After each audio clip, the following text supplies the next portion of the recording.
दोस्तों, आज हम जिस भौतिक घटना को सुनने वाले हैं वो उस छोटे लड़के की सच्ची घटना है जिसे कुछ लोगों ने अगवा करके उसे किसी तांत्रिक विधि में इस्तेमाल किया था। पर इसके बाद उस लड़के के साथ क्या हुआ ये हम आगे के वीडियो में जानेंगे।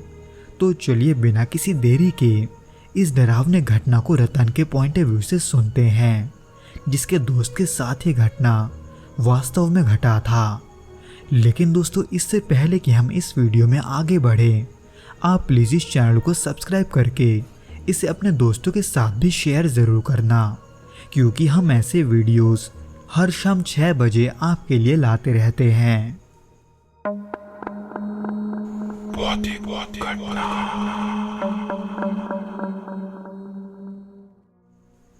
ये घटना 2002 की है, जब मेरे दोस्त विजय के साथ ये सब हुआ था। उस समय हम उत्तर प्रदेश के एक छोटे गांव नेवाड़ी में रहते थे। तब हम दोनों करीब 12 या 13 साल के रहे होंगे। वो दिन मुझे आज भी याद है जब विजय अचानक से गायब हुआ था। असल में उस दिन हम दोपहर के बाद बाकी दिनों के तरह ही स्कूल के मैदान में खेलने गए थे, जहां जाने के लिए अक्सर हम एक शॉर्टकट लेते थे जो कि एक छोटे जंगल से होकर गुजरता था। उस दिन जब घर लौटने का समय आया तब मेरे और विजय के अलावा हमारे बाकी दोस्त भी उसी रास्ते से घर लौटने लगे। पर उस दिन विजय सबसे आखिर में था, क्योंकि खेल के बीच में उसका चप्पल टूटने के कारण वो उसे हर 2 कदम के बाद ठीक कर रहा था। उस समय दोस्तों से बात करने के कारण उस पर मेरा उतना ध्यान नहीं गया। लेकिन जैसे हम गांव पहुंचने को हुए, हमने देखा कि विजय हमारे पीछे नहीं है। हालांकि पहले हमें ऐसा लगा था कि वो हमसे मजाक कर रहा है, लेकिन काफी देर तक इंतजार करने के बाद भी उसका कोई खबर नहीं था। हमने उसे कई बार पुकारा, लेकिन कहीं से कोई जवाब नहीं मिला। फिर हमने सोचा कि शायद वो घर चला गया होगा, पर वो घर पर भी नहीं था।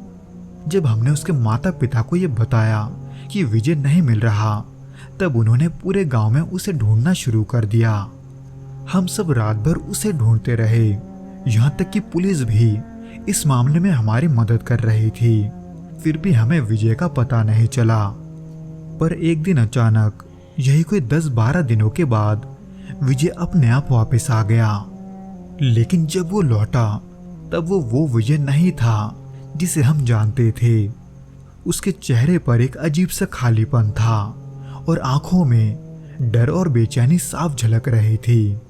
पर हमें लगा कि शायद ये किसी और चीज के वजह से होगा। उस समय तो फिलहाल उसके माता पिता उसे सही सलामत देखकर बहुत खुश थे। लेकिन घर लौटने के बाद से विजय अजीब अजीब हरकतें करने लगा था। न जाने क्यों वो रात में उठकर दरवाजे के पास खड़ा हो जाता था और अक्सर वो दीवारों की तरफ बिना पलक झपकर लगातार देखता रहता था। यहाँ तक कि जब वो हमारे साथ खेलने आता था तब भी उसका ध्यान कहीं और रहता था।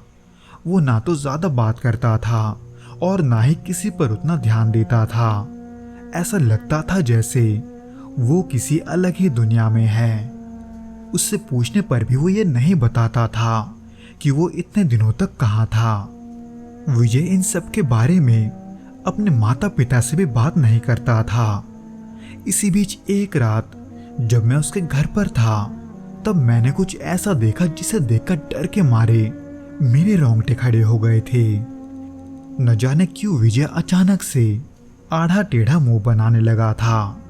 इसी बीच जब मैंने उसे रोकने की कोशिश की, तब उसने अचानक से बहुत तेज चिल्लाना शुरू कर दिया। वो तब इतना बेकाबू हो गया था कि उसे संभाला नहीं जा रहा था। उतने में उसने हाथ पैर चलाना भी शुरू कर दिया। जो भी उसके पास जाता था, विजय बेवजह ही उसे मार रहा था। विजय का यह अजीब व्यवहार और रात में बेकाबू हो जाना, ये दिन ब दिन और भी बढ़ते जा रहा था। उसके घर वालों को यही लग रहा था कि शायद वो किसी बुरे शक्ति के वश में है। पर यह चीज उससे भी बुरा हो सकता है, ये हम में से किसी ने भी नहीं सोचा था। क्योंकि जब हम विजय को एक पंडित के पास लेकर गए और उन्होंने जब कुछ विधियों को पूरा किया, तब पता चला कि विजय किसी बुरे शक्ति के वश में नहीं है। पर आखिर उसे हुआ क्या है, ये हमें विजय के अलावा कोई नहीं बता सकता था। पर इसमें समस्या ये थी कि जब भी कोई उससे इन सब के बारे में पूछता था तो वो फिर से बेकाबू हो जाता था। इस बात को विजय के परिवार वालों से जानने के बाद उस पंडित ने विजय के हाथ पर मंत्रों से बंधा हुआ एक धागा बांधा ताकि वो अपने होश में रहे। ये सब करने के बाद उस पंडित ने विजय से ये पूछा कि जब वो लापता हो गया था तब वो कहाँ था। इस सवाल को लेकर सभी की अपनी अपनी धारणाएं थी, लेकिन इसका जवाब कुछ ऐसा होगा ये हम में से किसी ने भी नहीं सोचा था। क्योंकि विजय ने ये बताया कि जो लोग उसे उठाकर ले गए थे वो उसको एक लाल घेरे में बिठाकर उसके आसपास पूजा पाठ जैसा कुछ कर रहे थे, पर उसके बाद क्या हुआ ये उसे याद नहीं था।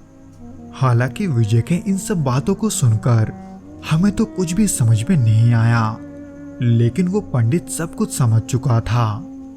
यानी कि विजय जिस पूजा पाठ की बात कर रहा था वो असल में शैतानों जैसे काले शक्ति से संपर्क करने का एक विधि था, जिसके लिए एक युवा और मासूम आत्मा को माध्यम के रूप में इस्तेमाल किया जाता है, जो कि यहाँ विजय था। यानी कि उन विधियों के दौरान विजय के शरीर में कई तरह के आत्माओं ने प्रवेश किया था। हालांकि विजय किसी के वश में तो नहीं था, क्योंकि उस विधि के खत्म होते ही वो विजय के शरीर को छोड़कर जा चुके थे। लेकिन विजय के अंदर अब भी उनका कुछ अंश होने के वजह से वो बार बार अपना होश खो रहा था। इसलिए उस पंडित ने विजय की शुद्धि के लिए एक बड़ा हवन करवाया ताकि उसका शरीर फिर से पवित्र हो सके और दोबारा उसके शरीर पर कोई प्रवेश ना करे। इन सब के कुछ हफ्तों के बाद विजय ठीक होकर फिर से पहले जैसा हो गया था।